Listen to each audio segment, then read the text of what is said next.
ಕೇಂದ್ರ ಸಚಿವ ಗಡ್ಕರಿ ಅವರನ್ನು ಭೇಟಿ ಮಾಡಿದ್ದಾರೆ ಮುಖ್ಯಮಂತ್ರಿ ಸಿದ್ದರಾಮಯ್ಯ. ದೆಹಲಿಯ ನಿತಿನ್ ಗಡ್ಕರಿ ಕಚೇರಿಯಲ್ಲಿ ಭೇಟಿ ಮಾಡಿದ್ದಾರೆ. ರಾಷ್ಟ್ರೀಯ ಹೆದ್ದಾರಿ ಜಾಲ ವೃದ್ಧಿಗೆ ಸಹಕಾರ ದೊರೆತಿದೆ. ಕೇಂದ್ರದಿಂದ ರಾಜ್ಯಕ್ಕೆ ರಾಷ್ಟ್ರೀಯ ಹೆದ್ದಾರಿಯ ಜಾಲ ವೃದ್ಧಿಗೆ ಸಹಕಾರ ಸಿಕ್ಕಿದೆ. ಗಡ್ಕರಿ ಸಹಕಾರಕ್ಕೆ ಅಭಿನಂದನೆಯನ್ನು ಸಲ್ಲಿಸಿದ್ದಾರೆ ಮುಖ್ಯಮಂತ್ರಿ ಸಿದ್ದರಾಮಯ್ಯ.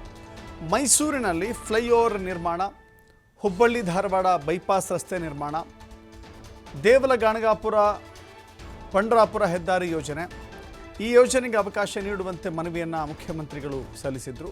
ಮುಖ್ಯಮಂತ್ರಿಗಳ ಜೊತೆಗೆ ಸತೀಶ್ ಜಾರಕಿಹೊಳಿ ಮತ್ತು ಎಚ್ ಸಿ ಮಹದೇವಪ್ಪ ಕೂಡ ತೆರಳಿದ್ರು. ರಾಜ್ಯದ ಮುಖ್ಯ ಕಾರ್ಯದರ್ಶಿಗಳು ಕೂಡ ಅಲ್ಲಿ ತೆರಳಿದ್ರು ಅಂತ ಕಾಣಿಸುತ್ತೆ.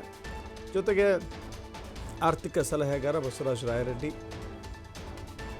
ಟಿ ವಿ ಜಯಚಂದ್ರ ಇನ್ನಿತರರು ಗಡ್ಕರಿ ಅವರನ್ನು ಭೇಟಿ ಮಾಡಿ ರಾಜ್ಯಕ್ಕೆ ಆಗಬೇಕಾದಂಥ ಕೆಲಸಗಳ ಬಗ್ಗೆ ಮನವರಿಕೆ ಮಾಡಿ ಮನವಿಯನ್ನು ಸಲ್ಲಿಸಿ ಸಹಕಾರವನ್ನು ಪಡೆದುಕೊಂಡಿದ್ದಾರೆ. ಸಹಕಾರಕ್ಕೆ ಧನ್ಯವಾದವನ್ನು ಕೂಡ ಮುಖ್ಯಮಂತ್ರಿಗಳು ತಲುಪಿಸಿದ್ದಾರೆ.